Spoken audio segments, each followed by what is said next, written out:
No se diga más. No se diga más. Por Top Latina. Amigos, de vuelta en No se diga más a través de Top Latina 101.7. Hoy viernes. ¿Qué día es hoy? Viernes, Pero no, viernes, fecha. último viernes del 29. mes, preparándonos para el fin de semana de los padres. Oye, por fin escucho en radio, alguien dice que el domingo es Día del Padre. Felicidades, Alex, felicidades, José. Ustedes que son padres, déjenme externarles las felicitaciones de parte de mucha gente. Yo pensaba que eso se había suspendido porque nadie habla de... ¿Ustedes han visto ofertas, promociones? ¿Te portaste y cosas? bien? Si te portaste bien, te toca Siempre regalo. me porto bien ¿Tú y te tú lo portaste sabes, bien, Karina José? Alarcón. Yo me porté bien. Te toca regalo, entonces. Bueno. Tú te portaste bien. Siempre me porto bien. Bueno. Mira, están llegando los regalos aquí. Lánzalo, eso Bueno, no se debe quebrar. Feliz Día de los Padres, señores, para nuestro querido Alex, nuestro querido José y por supuesto para todos los padres que están escuchando, no se diga más, a través de Top Latina 101.7. Bueno, vamos... Sí, vamos ahora, tenemos un invitado aquí en cabina, es Leonardo Sánchez, quien es el director ejecutivo Bienvenido, de Amigos, Siempre Amigos. Bienvenido, Alejandro. Muchísimas gracias. Leonardo, gracias por estar con nosotros, gracias por atender nuestra invitación. Oye, ya estaba a punto de quejarme porque no teníamos café. Sí. Por cierto, el Café Santo Domingo no está en nada. Mira, no han empezado a atendernos aquí. Bueno, que busquen la manera. Leonardo, bienvenido. Muchísimas gracias. ¿Cómo Leonardo, estás? ¿qué es Amigos, Siempre Amigos? Amigos Siempre Amigos es una organización sin fines de lucro que se dedica al trabajo de la promoción de la salud, los derechos humanos y atención a las personas que viven con VIH dentro de la población de hombres que tienen sexo con hombres gays, bisexuales, etcétera. Cuando en un momento se hablaba de la necesidad que existía de que el Estado Dominicano asumiera de alguna manera las personas que tenían algún tipo de condición o enfermedad catastrófica, yo hice un comentario e incluía a las personas con VIH. Mucha gente me respondió y me dijo, no, José, aquí en este país las personas que tienen VIH tienen atenciones y el Estado cubre los tratamientos. ¿Esto es cierto? Sí, esto es cierto. De hecho, es una de las pocas enfermedades que con la ayuda de la cooperación internacional y la voluntad política en el ámbito de la salud, pues se tiene una cobertura no al 100% como debería ser, pero sí existe tratamiento gratuito, sí existen unidades de atención integral para estas personas, sí existen trabajo desde el CONAVISIDA, el Consejo Nacional para el VIH y el SIDA, que dan frente y que dan una respuesta a la epidemia del VIH en el país. Leonardo, antes de entrar al tema de fondo que queremos conversar contigo, pero que ya que hablamos del tema del VIH, vi una noticia ayer que hablan de que ya hay una cura para el VIH y que ya hay 4 personas que han logrado superar esta condición gracias a una innovación desde el punto de vista de salud. Esta persona tenía viviendo 20 años con el VIH y acaban de declararla en Europa como la 4ª persona que ya sale exitosamente con este nuevo tratamiento. ¿Ustedes están dándole seguimiento a esto? ¿Qué expectativas habría de que ese tratamiento pueda llegar a nuestra región y a nuestro país en particular? Sí, particularmente tenemos que debatirnos entre los protocolos experimentales y la especulación de las redes sociales. No podemos dar 100% de crédito hasta que no tengamos una publicación científica. En un journal de medicina, en este caso, con la aprobación de la fórmula y que tenga ya ¿cómo se dice? La patente, se decía antes, la licencia. Correcto. Para ser comercializada, como por ejemplo se hizo con la vacuna del COVID. Frente a una epidemia aparecieron vacunas, varios experimentos y varias vacunas fueron aprobadas por la Asociación Mundial de Medicamentos. ¿Cuántos pacientes con VIH hay en República Dominicana? Lo que sí tenemos a la disponibilidad es una serie de medicamentos y de tratamientos que pueden lograr que una persona que viva con el VIH llegue a una condición que se llama indetectable. ¿Qué significa esto? Que no tiene virus circulante en la sangre y por ende no se va a enfermar ni va a infectar a otras personas. El principio de la respuesta nacional al VIH se basa en esta creencia, en el que si tenemos la mayoría de las personas que conozcan su estado serológico, que estas personas que saben que viven con el VIH entran en tratamiento y que junto con la adherencia a este tratamiento, y la disciplina y la buena salud, pues se puede lograr esta condición de indetectable. Excelente. ¿Me ibas a preguntar algo más? Sí, rapidito, ¿cuántos pacientes con VIH hay en República Dominicana?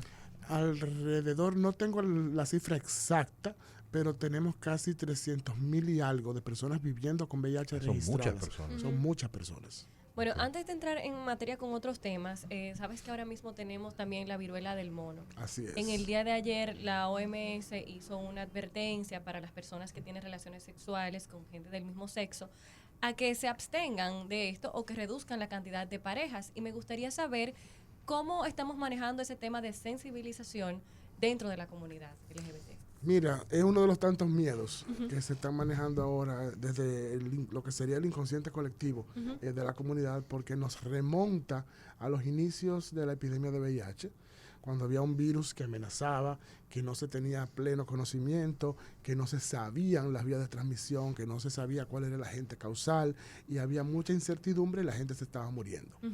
Ahora no es tan dramático. El virus de la viruela es un virus que se conoce, que sabe esta variante, pues yo me atrevería a decir que se ha querido un poco montar en el sensacionalismo de que ataca a una población en específico o que su mayor transmisión está en una población en específico. Sin embargo, si nos vamos a lo aprendido de la epidemia del VIH, ya una vez que conocimos que era un virus que pertenecía a una familia de retrovirus y que tenía un patrón de transmisión que tenía que ver no con el comportamiento, ni con la identidad, ni con la preferencia sexual de las personas, sino con su práctica sexual. Yo soy de los que me pregunto si tiene que ver esto con que dos personas del mismo sexo copulen o tengan sexo, o si tiene que ver con la práctica sexual en sí. Cuando me refiero a esto, digo, será el sexo anal, será el sexo desprotegido, será una serie de factores que no necesariamente tienen que achacársele a una población en particular. O sea, lo que quiero decir es que quizás también hay cierto estigma envuelto en esta advertencia de la OMS, como lo hubo al principio de la epidemia por VIH. Eso sí. Leonardo, en estos últimos, perdona, Cari. No, adelante. En estos últimos días, últimas semanas, se han dado una serie de hechos lamentables en las que han resultado víctimas personas aparentemente de la comunidad LGBT y siguiendo un patrón que pareciera dar a entender que como que se trata de temas de odio o de discriminación hacia esta comunidad. Esa es la razón por la que queríamos conversar contigo hoy, para saber, ¿ustedes lo están viendo de esa misma manera? Ya ustedes, según ese patrón que se está siguiendo, y en todo caso cuéntanos cómo es que están presentándose estos casos, efectivamente ustedes están temiendo que se trate de casos de odio.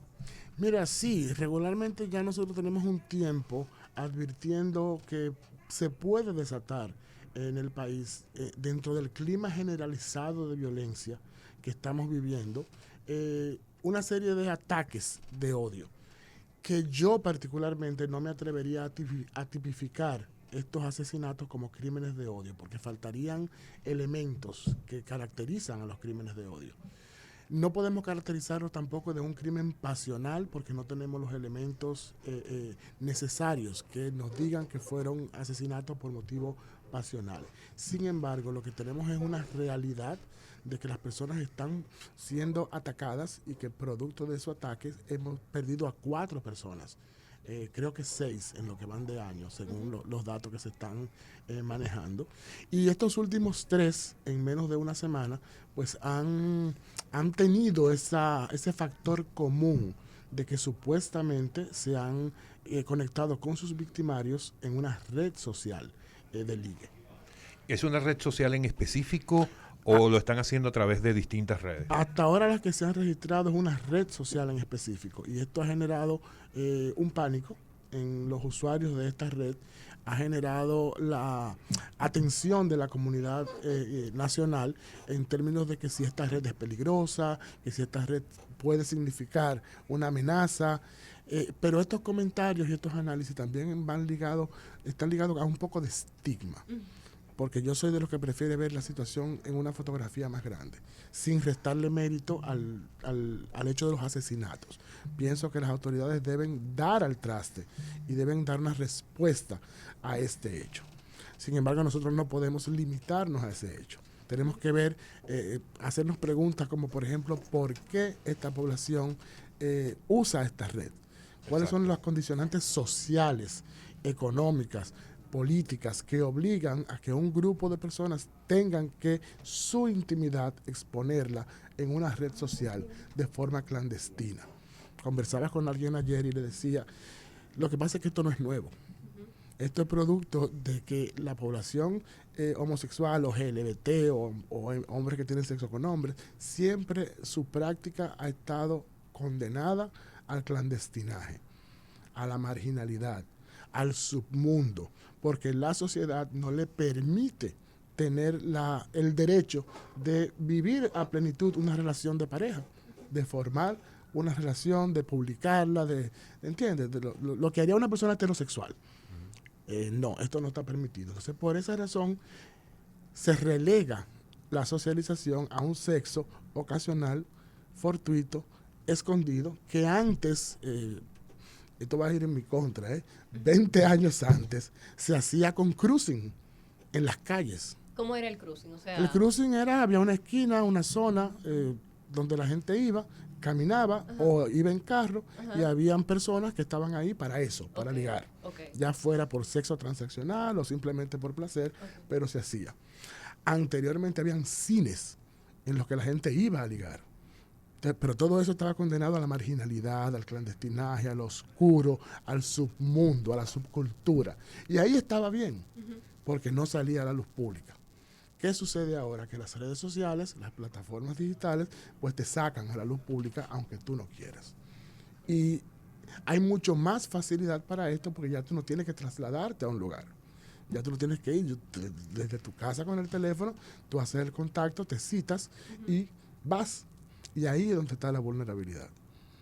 Porque tampoco nos hemos preocupado por enseñar a las personas a usar estas plataformas sociales, que de hecho en otros países existen y son una herramienta más de liga, no representan ninguna amenaza. Entonces, hay una serie de factores que convergen, que han dado al traste con que la gente se exponga y sea o robada, o sea atracada, o sea, en este peor de los casos, asesinada. Tú sabes que hay una situación que precisamente llama muchísimo la atención. La criminalidad siempre ha estado ligada a este tipo de plataformas. De hecho, hace poco fue súper famosa una serie en la que se hablaba del chico este de Tinder que estafaba, del estafador de Tinder. Tendencia. Y Tinder es también una plataforma de conocer personas. Así es. Igual pasa con las plataformas de compra y venta de productos en los que la criminalidad también llega y tú puedes comprar un producto y darte cuenta luego de que te estafaron, de que el producto nunca existió, de que cuando llegas al hotel lo que te vendieron fue una farsa, no había ninguna reserva. Pero entonces cuando nos vamos a la red social que ha estado involucrada en los últimos acontecimientos, nos damos cuenta de que ahí los problemas no son tanto de estafa o no son tanto de violencia física, de golpes y heridas solamente, sino que va un poco más allá. Pero incluyen también el robo, incluye la estafa, incluye el abuso de confianza. Posiblemente las otras situaciones no se ven porque llegué, entré al lugar, me tomaron mi tarjeta, luego me hicieron consumos, yo por temor o por vergüenza o porque no quiero que me juzguen, no voy a la policía y ya me quedo con el dinero que me tumbaron. Y solamente sale a la luz cuando tu estado físico se ve lesionado, cuando te matan, cuando te agreden. Pero ¿por qué es esta red social tan tendente a que la violencia física se dé y no en las otras? Por las mismas razones que nos mueven a la preocupación que te estaba explicando. Está bien que una persona, un joven, una joven heterosexual, tenga redes sociales y se relacione por Tinder y conozca personas y se junte en la plaza, se junte en el parque, se junte en el mall. Pero no está bien que una persona homosexual haga esto. O sea, porque entiendo, y disculpa que te interrumpa, entiendo que esto es una red social de uso particular de la comunidad. Así es. Ah, entonces Así por es. allí viene el asunto. Así es. Esta plataforma de la que estamos hablando es Grindr. Y Grindr ha sido a nivel mundial la plataforma de ligue, vamos a decir top, la número, dentro del top 3 de las plataformas de ligue, pues ha sido esta. ¿Qué pasa en otras sociedades? Que Grindr funciona como Tinder. Y la gente se puede citar en el bar, se puede citar en un lugar público. Es de común conocimiento que la gente usa esta plataforma para conocer otras personas. Aquí no. Aquí, inclusive dentro de la misma comunidad, los que usan esta plataforma lo hacen de forma escondida, porque tiene una connotación morbosa de que es para tener sexo. Y sabes que todo lo que esté relacionado con el sexo y el ejercicio pleno de la sexualidad en nuestra cultura está condenado.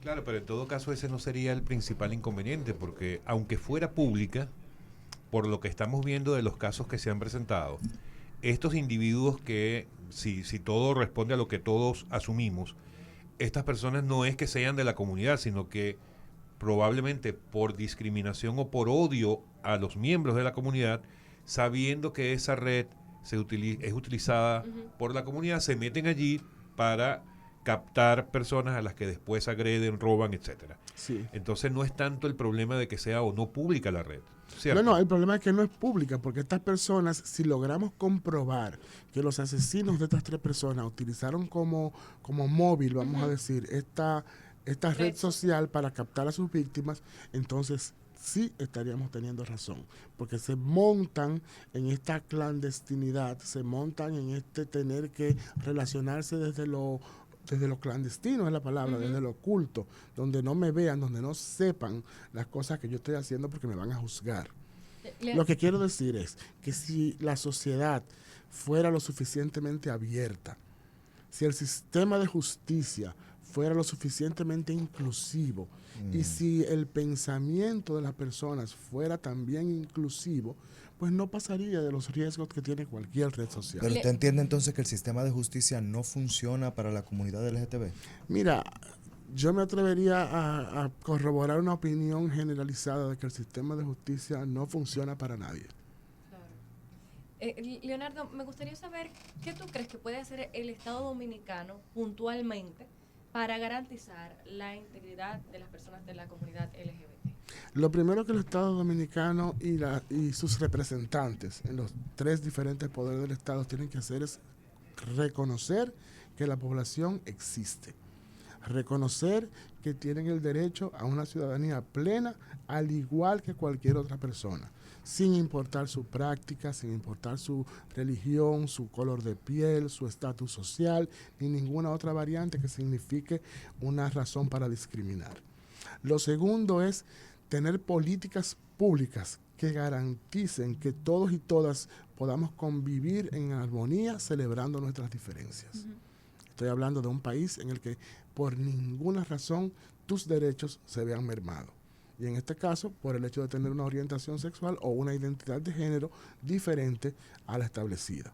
Lo tercero es que necesitamos leyes que sancionen los actos de discriminación. No importa cuáles sean, pero que las sanciones, porque aquí la discriminación, en vez de ser castigada, en muchos casos es celebrada. Nosotros inclusive reproducimos esos patrones discriminatorios en la medida que formamos a nuestros hijos, formamos a nuestros alumnos, formamos a las personas que vamos a educar, las formamos desde discriminar. Sí. O sea, cuando le dices a un hijo, no te me juntes con fulano de tal, o no te quiero ver con tal grupo, ya lo estamos enseñando a discriminar. A propósito de que mencionas lo de la educación, la formación de los niños, ha causado mucha controversia recientemente 2 producciones cinematográficas dirigidas a niños. Una de estas es Jurassic World, recientemente lanzada, y ha sido muy criticada por una escena lésbica. Y me gustaría saber cuál es la posición de la comunidad con este tipo de producciones cinematográficas. Mira, no sé la posición de la comunidad, yo te voy a decir la mía en particular. Yo creo que a lo único que estas producciones públicas contribuyen es a que a las personas que están descubriendo su sexualidad puedan tener un referente positivo de que ser lo que eres está bien y que eso no va a significar una tara al momento de tú desarrollarte como persona, de planificar un plan de vida y de querer insertarte en la vida productiva de la sociedad. Yo creo que eso, al igual que Superman, Batman y estas figuras superhéroes masculinos que permearon nuestra infancia y que no teníamos la oportunidad de querer ser como ellos, porque sabíamos en nuestro interior que éramos diferentes. Y al contrario, en vez de ser un modelo, se convertían en antimodelos para muchas personas, hembras y varones. Entonces, el hecho de que hayan personas lésbicas, gays, no binarias, bisexuales, en las series de televisión, dan la oportunidad de que la gente pueda tener un referente positivo. Yo recuerdo una película que se llamaba, o se llamó en su momento, I Love Philip Morris, donde este personaje, un desadaptado social, era homosexual y burló el sistema, no solo de justicia, sino del status quo de la sociedad norteamericana, siendo homosexual. Pues la película no progresó, no fue ni siquiera a los premios, porque era la primera vez que se contaba una historia de una persona homosexual que tenía éxito. Sin embargo, Filadelfia, donde el actor muere, sufre y es condenado por la epidemia del VIH y por la sociedad y por su círculo profesional, esa tuvo todo el éxito del mundo. Bueno, quizás también porque en la República Dominicana, que es nuestro marco de referencia de esta conversación que estamos teniendo, tú nunca oyes a la comunidad, que bastante amplitud que ha tenido en su accionar, decir: estamos orgullosos de que en la República Dominicana tenemos la posibilidad de hacer esto, esto, esto y esto. Y solamente hay quejas de que hay, por ejemplo, discriminación. Pero si tú te vas a la televisión, al teatro, al arte, no hay discriminación alguna, al menos yo no la veo, porque los veo ahí. Yo comparto, por ejemplo, todos los días en otras plataformas con personas que son abiertamente miembros de la comunidad, y sus videos y sus participaciones son de las que más se ven. Yo no veo la discriminación ahí. Entonces, quizás es ese fatalismo que durante muchos años ha caracterizado la lucha, que yo sé que falta mucho todavía, ¿no? Evidente que no le doy la razón a los que entienden que ya hay igualdad. No, para nada. Falta mucha lucha. Pero no veo las celebraciones de los logros obtenidos, y ese fatalismo se lleva entonces a la pantalla, donde siempre ha vendido más lo que te genera emociones fuertes, no necesariamente felicidad.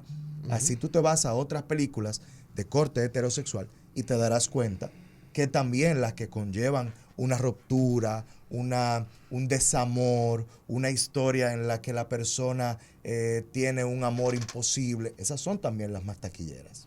Mira, hay 4 cosas importantes en lo que tú has dicho. Lo primero es que yo creo que tú mismo te respondes al hecho de por qué no decimos que hemos logrado cosas. Y es porque no la hemos logrado. Como tú dices, la lucha ha sido ardua. Por lo menos yo tengo 30 años de mi vida dedicado a esto que hago, es todo lo que hago. Yo me gano la vida haciendo esto. Y ha sido 30 años en los que yo he tenido que imponerme. Yo he tenido que asumir mis derechos y exigirlo. Pero no todo el mundo tuvo el privilegio que tuve yo, de tener una familia que me entendió, unos hermanos que me apoyan, una red de amigos que me dan el espaldarazo. No todo el mundo tiene esa oportunidad. Y eso sería lo primero. O sea, si hubieran logros, no tuviéramos que ir a la plaza de la feria frente al Congreso a exigir que en el Código Penal se incluya la palabra orientación sexual. Entonces la lucha sigue. Lo otro es, con el tema de la pareja heterosexual que sufre, sí, porque eso es visto como normal. Eso es lo que la sociedad acepta y lo que la sociedad promueve. que dos personas formen una familia y que si no van acorde con lo establecido, pues van a sufrir. Y lo tercero es que eso se monta en las ideas mórbidas y morbosas que tiene la sociedad de que para ganarse la gloria hay que sufrir. Para ser feliz hay que sufrir. Para estar El bien, amor duele. por ejemplo. O sea, son una serie de paradigmas y de cosas que nos han inculcado y que las hemos comprado y vivimos como tal. Y lo último es que aparte de ese sufrimiento, entonces también está el espaldarazo de que por portarte bien consigues cosas. Que dentro de la misma película hay uno que sufre, pero hay otro que triunfa. ¿Entiendes? Entonces, es un poco entender la formación y las ideas de la sociedad en la que estamos viviendo, que no necesariamente son inclusivas, que no necesariamente son para todo el mundo y que sobre todo no se aplican igual para todas las personas. Y esto trasciende la esfera de la sexualidad. Tiene que ver con lo económico, tiene que ver incluso con lo político. O sea, ¿cómo es posible que en un país haya un cambio de autoridades, un cambio de administración y que todas las personas que pertenecen a la administración anterior van a pasar 4 años de sufrimiento, 4 años fuera del poder? ¿Te entiendes? O sea, son muchas cosas que tenemos que reparar en nuestra sociedad. Y eso solamente va a cambiar en la medida de que cada uno de nosotros, como tú muy bien dijiste, lo asumamos. Y comenzamos a entender que no es malo, que no es contagioso, que no todos pertenecemos a un mismo patrón y que no necesariamente lo que se ha determinado como estigma aplica a la realidad. O sea, es muy compleja la situación. Y tengo que agradecer porque no siempre se tiene esta conversación de forma tan tranquila. Hay que tenerla. Sí, hay que tenerla. Me siento espectacularmente yo bien. entiendo que tú has notado cuál es mi posición. Sí, perfectamente. Yo soy conservador, pero yo lucho siempre y todos los días para que tú tengas el derecho a discutir conmigo, para yo también poder discutirlo. Y este es un tema interesantísimo, porque, por ejemplo, otras personas pudieran decir, yo no quiero ver ese ejemplo en la televisión. Uh-huh. Y te dicen, ¿Lo dicen? no, pero por Lo ese, dicen. sí, muchas personas lo dicen. dicen, pero bueno, Inclusive, perdóname es que que te ese ejemplo, interrumpa, dentro del mismo círculo de los comunicadores, del cual yo también he estado muy cerca, sí. Es verdad que están en la televisión, pero ¿a qué precio? Sí, bien, tú lo pones de esa forma y yo lo acepto. Tú vas a conocer mejor la situación que yo, es evidente. Pero yo te hago entonces la pregunta.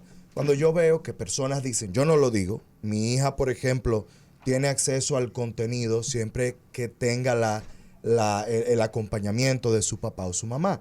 Y ella cuando quiere preguntar, pregunta y se le responde. Pero cuando yo veo una persona que dice, mira, es que yo no quiero ver ese ejemplo en televisión porque ese ejemplo puede distorsionar la mentalidad o el comportamiento o la orientación de mi hijo. Y te dicen, no, es que no, eso no es posible. Pero nos han dicho durante toda la vida que si ves violencia, eso sí lo aprenden.